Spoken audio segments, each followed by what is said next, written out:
October 1st, 2025. El Capitan, Yosemite National Park, 1 p.m. 500 people were watching through their screens.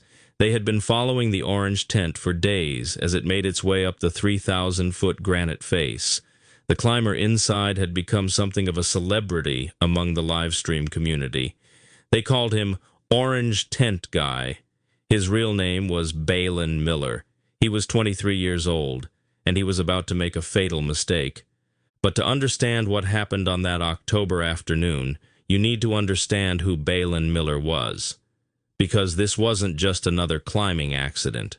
This was the loss of someone the climbing world was calling the next generation. A young man who climbed with glitter freckles on his cheeks. Someone who lived out of a silver Prius and turned the impossible into reality. This is his story. Balin Miller didn't choose climbing. Climbing chose him. At 3 years old, before most kids could ride a bike, Balin was already scaling walls. His father, David, was a climber, and he introduced his 2 sons to the sport young. They lived in Anchorage, Alaska, where mountains aren't just scenery, they're a way of life. Dylan Miller, Balin's older brother, remembers those early days. He felt most alive when he was climbing, Dylan would later say.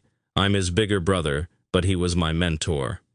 That's the thing about Balin. He wasn't just good at climbing, he was exceptional.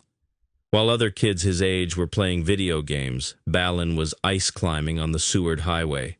While teenagers were figuring out their identity, Balin already knew exactly who he was. He was a climber, pure and simple. By 19, he was chartering planes to summit Mount Huntington in the Alaska Range. Most people at 19 are trying to figure out college or their first job. Balin was conquering peaks that experienced climbers twice his age wouldn't dare attempt. His mother, Janine Gerard Mormon, described him as having a touch of Robin Williams' wild energy. Strategic, curious, and endlessly playful, he brought light wherever he went. That energy was infectious. People were drawn to Balin not just because of what he could do on a mountain, but because of who he was as a person. And then there were the glitter freckles. In a sport dominated by serious, weathered faces and technical gear discussions, Balin showed up different. He would paint glitter freckles across his cheekbones before major climbs. When asked about it in a climbing magazine interview, he described it like a warrior putting makeup on before going into battle. It wasn't about vanity, it was about joy. It was about refusing to let the seriousness of what he was doing strip away the playfulness of who he was. The glitter became his signature. The glitter warrior, some called him.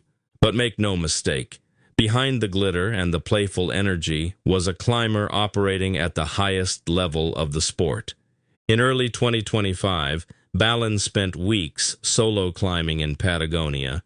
He conquered Cerro Torre, considered one of the most technically challenging peaks in the world. In November 2024, at just 22 years old, he had stood on its summit. Most climbers never attempt Cerro Torre in their entire careers. Balin did it before he could legally rent a car in some states. Then came the Canadian Rockies. He completed Reality Bath, a notoriously difficult ice climb that hadn't been repeated in 37 years. 37 years. Think about that. An entire generation of climbers looked at that route and said no. Balin said yes. By May 2024, he had climbed Denali's West Buttress. But that wasn't enough. In early June 2025, Balin did something that made the climbing world stop and take notice. He completed what is believed to be the first solo ascent of the Slovak Direct route on Denali, also known as Mount McKinley, North America's highest peak. The Slovak Direct is rated M6WI6A2. For those who don't speak climbing grades, that translates to extremely difficult mixed climbing, involving ice, rock, and aid climbing at high altitude. The route is 9,000 feet long. Balin climbed it alone. It took him 56 hours. 56 hours of climbing with no one to catch you if you fall, no one to hand you gear, no one to encourage you when exhaustion sets in, just you, the mountain, and your will to continue. When asked why he did it, Balin's response was simple and pure. He thought, it would be a ton of fun to climb alone. Fun. Most people use that word to describe a movie or a day at the beach. Balin used it to describe a solo ascent of one of the most dangerous routes on the highest mountain in North America. Clint Helander, a respected Alaska alpinist, told the Anchorage Daily News in July, "A lot of people have been saying the next generation is here based on what Balin has done.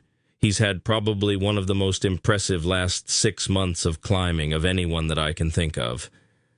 The next generation. At 23 years old, Balin Miller wasn't just participating in elite climbing. He was redefining it. But here's what made Balin truly special. He wasn't doing it for fame or money. He lived simply, often out of his silver Prius, scraping together a shoestring income to support his greatest passion. In the summer, he worked crab fishing jobs to fund his climbs. He had sponsorships from various outdoor companies, but he promoted their gear because he believed in it, not because he was chasing endorsement deals.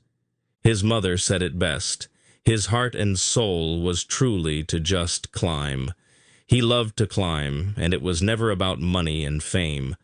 In a world obsessed with social media metrics and monetization, Balin was refreshingly authentic. He climbed because he loved climbing. The attention that followed was a byproduct, not the goal. And that brings us back to October 1st, 2025, Yosemite National Park, El Capitan. El Capitan is legendary. It's a 3,000-foot vertical granite rock formation that towers over Yosemite Valley. It's one of the most iconic climbs in the world. Alex Honnold free-soloed it in 2017 for the documentary Free Solo, cementing both the climb and the climber in history. Balin wasn't free-soloing. He was lead rope soloing the Sea of Dreams route, one of the most challenging aid routes on El Cap, rated 5.9 A4. Lead rope soloing means you're climbing alone but still protected by a rope. It's safer than free soloing, but it's still incredibly dangerous because you're managing all your own safety systems. For days, Balin had been making his way up the wall in his orange portaledge, a portable hanging tent that climbers use on multi-day ascents. A content creator named Eric, who calls himself a Yosemite superfan, had been live-streaming climbers from El Cap Meadow using a scope and his phone. Balin had become the star of the stream. Over the course of the week, some 100,000 people had tuned in at various times to watch the orange tent guy make his way up the massive wall. On October 1st, around 500 people were watching live. Tom Evans, creator of the once-daily El Cap report, had been photographing Balin throughout the climb. On September 29th, he captured images of Balin on the wall. On October 1st, he was there again. Around 10 a.m., the live stream viewers saw Balin start moving. He was nearing the final pitches of the route. After days of climbing, he was almost at the top. The chat was alive with encouragement. Everyone was cheering for him. They wanted to see him summit. By 1 p.m., Balin had finished the climb. He had completed Sea of Dreams. He had reached the top. The hard part was over. All that remained was hauling up his gear, but his haul bag got stuck on the terrain below. This happens. It's not unusual. You descend, you clear the snag, you continue. It's part of the process. Balin began rappelling down to fix it. And then something went catastrophically wrong. Balin rappelled off the end of his rope. The rope was several feet short of where the bag was stuck. He didn't realize it until it was too late. There's a moment in rappelling where you feel the rope running through your device, and then there's a moment where there's nothing, no more rope, just air. Eric, the live streamer, watched it happen through his scope. Tom Evans, the photographer, was nearby. They both saw Balin fall. From 2,400 feet up El Capitan, there's no recovery from a fall like that. I was the sole witness down in El Cap Meadow monitoring Balin when he fell, Eric told Climbing Magazine. He immediately called 911. Tom Evans did the same. A recovery effort was initiated. But there was nothing anyone could do. Balin Miller died on impact. The 500 people watching the live stream saw it happen in real time. Can you imagine? You've been following this climber for days. You've been rooting for him. You saw him succeed. You saw him reach the top. And then, in an instant, you watched him die. Everybody is shook up, Eric said. We were all cheering for him and wanted to see him summit. Many of the live stream followers reached out to him afterward. They were having a hard time processing what they saw. Tom Evans posted on social media. He was a young man, highly regarded among the best climbers here. I photographed him for many days on the climb and spoke with him earlier. Many climbers on the wall saw the tragedy unfold. These things happen from time to time, but the pain never passes. Rest in peace, Balin Miller. Just after midnight on October 2nd, Balin's mother, Janine Gerard Mormon, shared the news on Facebook. It is with a heavy heart I have to tell you my incredible son, Balin Miller, died during a climbing accident today. My heart is shattered in a million pieces. Later she would write more. The mountain took my Balin today. I will never recover. There's no greater pain than losing your child in such a horrific way. His brother Dylan struggled to find words. He has inspired so many people to do things that are perhaps unthinkable, including myself. I can't imagine climbing ever again without him. The timing of Balin's death carried an additional layer of tragedy. October 1st was the first day of the federal government shutdown. National parks were generally open, but with limited operations and closed visitor centers. Park rangers and emergency personnel did respond immediately, but the context added another dimension to an already heartbreaking situation. This wasn't supposed to happen. This trip to Yosemite wasn't supposed to be about pushing limits. Balin had arrived 2 weeks early to climb and enjoy the park's beauty and solitude before his family was scheduled to meet him there. His mother said this wasn't meant to be hard climbing. It was supposed to be fun, a chance to be in one of his favorite places before a family reunion. Sea of Dreams was challenging, yes, but for someone of Balin's caliber, someone who had solo climbed the Slovak Direct on Denali, this was within his capabilities. He had completed the hard part. He had summited. He was just hauling gear, a stuck bag, a few feet of miscalculated rope length. That's all it took. His mother described her son as someone who lived simply, often out of his silver Prius, scraping together a shoestring income to support his greatest passion, climbing. He loved animals. He was kind. He was full of life. He was completely off the wall and completely ridiculous, and he didn't care. And he'd just be funny and do silly things, and people just loved him for that uniqueness. His aunt, Nancy Cockcroft, said Balin was drawn to challenges that most people wouldn't dare attempt. That was Balin in a sentence. While most people saw impossibility, Balin saw adventure. The tributes flooded in from the climbing community. One commenter wrote, "A treasure and legacy as I read more about him." Another climber who had watched his ascents called him an inspiration. The climbing world, a tight-knit community that understands the risks better than anyone, mourned one of their brightest stars. The National Park Service opened an investigation. On average, 1 to 2 climbers die each year in Yosemite, most often on El Capitan. It's the 3rd death in the park that summer. The risks of climbing are real. Every climber knows this. Every climber accepts this. But knowing the risks doesn't make the losses any easier. Balin Miller was 23 years old. Most people at 23 are just starting their careers. They're figuring out who they want to be. Balin already knew.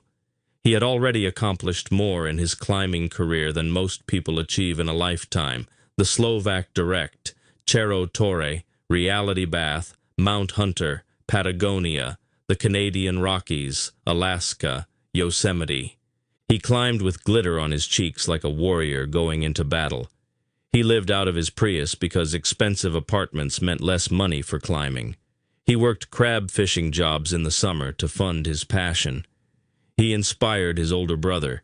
He made his mother proud even as she worried every time he left for another climb. He was the next generation, the one everyone was watching, the one who made the impossible look possible.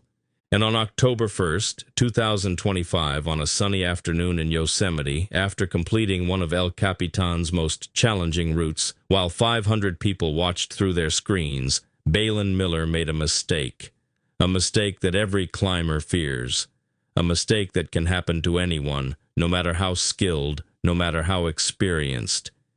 He rappelled off the end of his rope. The climbing community understands that death is part of the sport. They understand that when you push the boundaries of what's possible, sometimes the boundaries push back. They understand that every time you clip into a rope or place your hands on a rock face, you're accepting a level of risk that most people never will. But understanding doesn't make it hurt less. It doesn't bring Balin back. It doesn't ease his mother's pain or his brother's grief. It doesn't change the fact that a 23-year-old with his whole life ahead of him, with so many more mountains to climb and routes to conquer, is gone. His mother said she doesn't know how she'll get through this. His brother said he can't imagine climbing without him. The 100,000 people who followed his progress up El Capitan are left with a haunting final image. The climbing community has lost someone who represented the future of the sport.